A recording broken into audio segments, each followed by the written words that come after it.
Hello, and welcome to Read Aloud 3, where it is you, me, and the Trinity. And we're reading chapter 25 of 2nd Chronicles. And as I finished or got cut off during my last reading yesterday, I was getting a little tongue twisted. So let me go to the beginning of that verse, which was, I think it was verse 23. Okay. King Jehoash of Israel captured Judah's king, Amaziah, son of Joash and grandson of Ahaziah, at Beth Shemesh. There. We did it.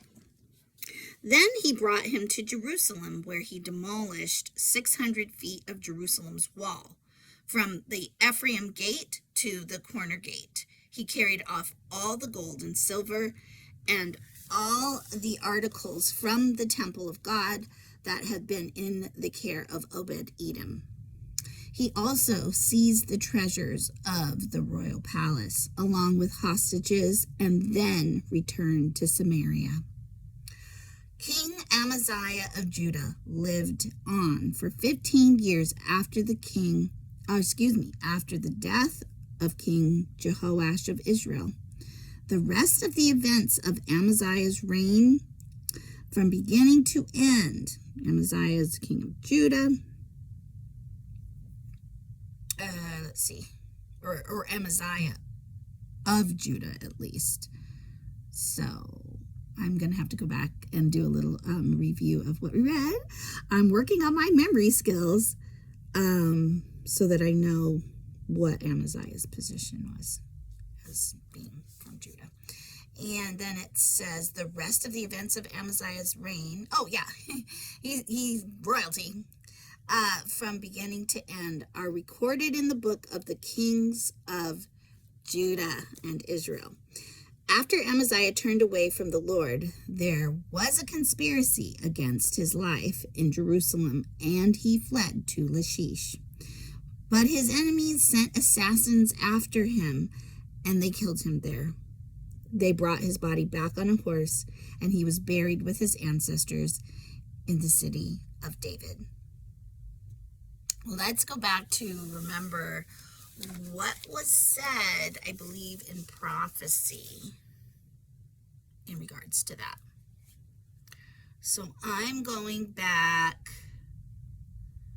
to pretty far back at the beginning toward the beginning of chapter 25, when it said, so verse 9 says, Amaziah asked the man of God, "But what about all the silver I paid to hire the army of Israel?" When God told him to do something, right, through the prophet. The man of God replied, "The Lord is able to give you much more than this."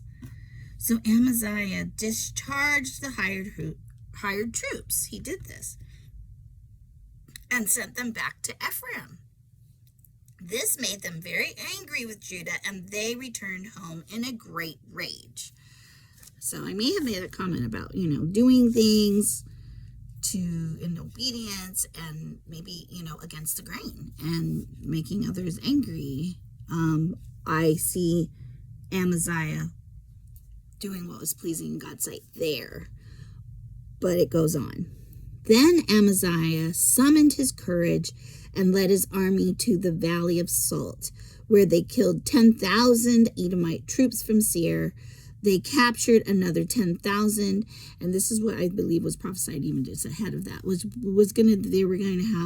they didn't need the hired troops to have the victory. Okay, they captured another 10,000 and took them to the top of a cliff and threw them off, dashing them to pieces on the rocks below. Meanwhile, the hired troops that Amaziah had sent home raided several of the towns of Judah between Samaria and Beth Horon. They killed 3,000 people and carried off great quantities of plunder. When King Amaziah returned from slaughtering the Edomites, take note, he brought with him idols, taken from the people of Seir.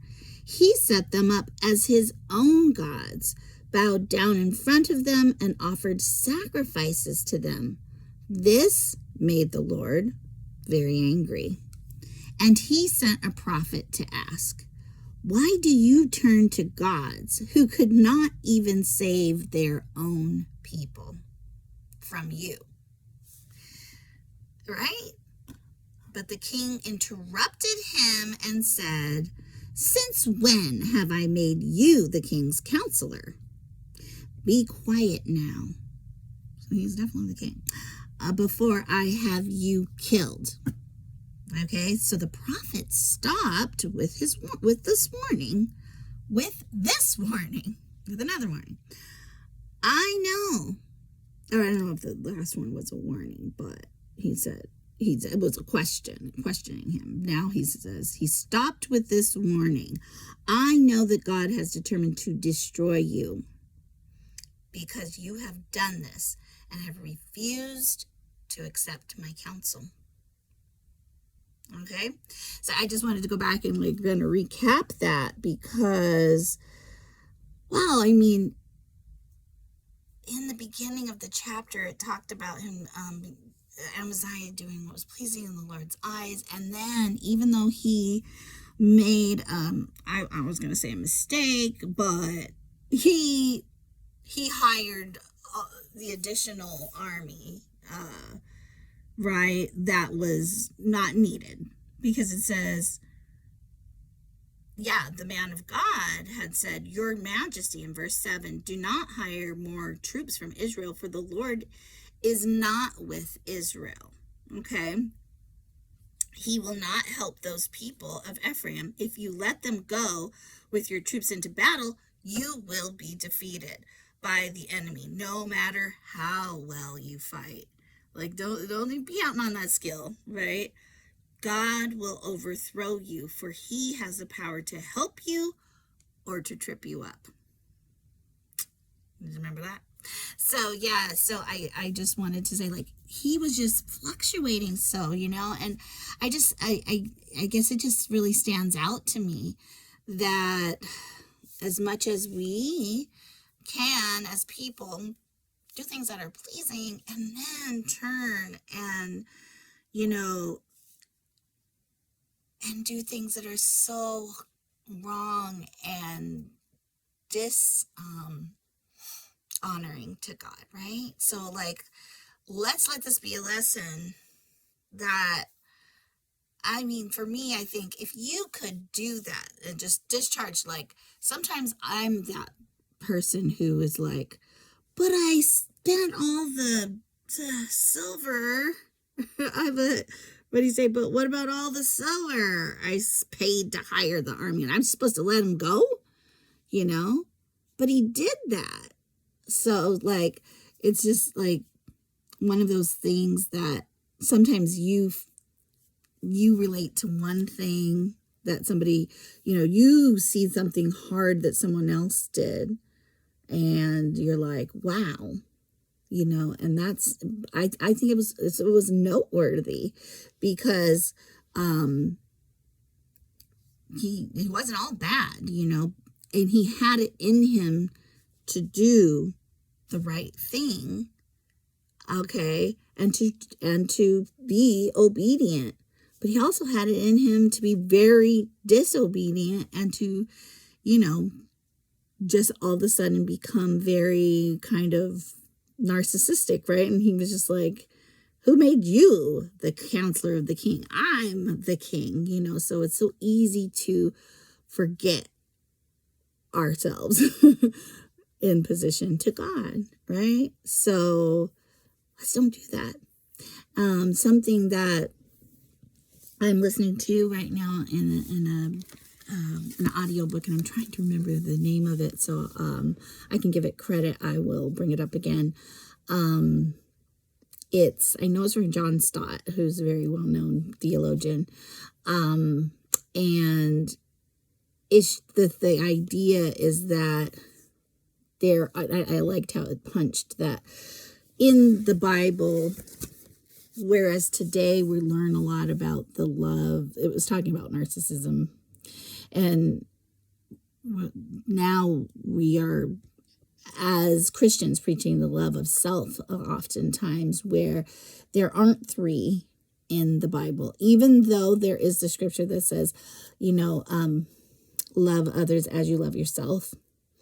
I think it's a given that we do have a concern for ourselves. We have that innate sense to take care of ourselves. So we need to have that for others, right? That's something that we may have to work on. And it does say, love your Lord your God with all your heart, mind, soul, and strength, and love your neighbor as yourself. And he was pointed out, there is not a third category where it says, and make sure that you love yourself. You know what I mean? So I just thought that was a really good point, and helped to clarify things in my mind. So I thought I would share that with you as it came up that, this king was really struggling. I mean, it seemed with, at a certain point, learning not to downplay himself necessarily. Well, yeah, to find the order of, am I going to do what is pleasing in the Lord's sight? Or am I going to do what I think is best for me and my kingship, So, yeah, it was, I think, a battle. That was the real battle for him, and that he lost. So I look forward to more discussion if you have some comments, and especially more reading tomorrow. Have a good night.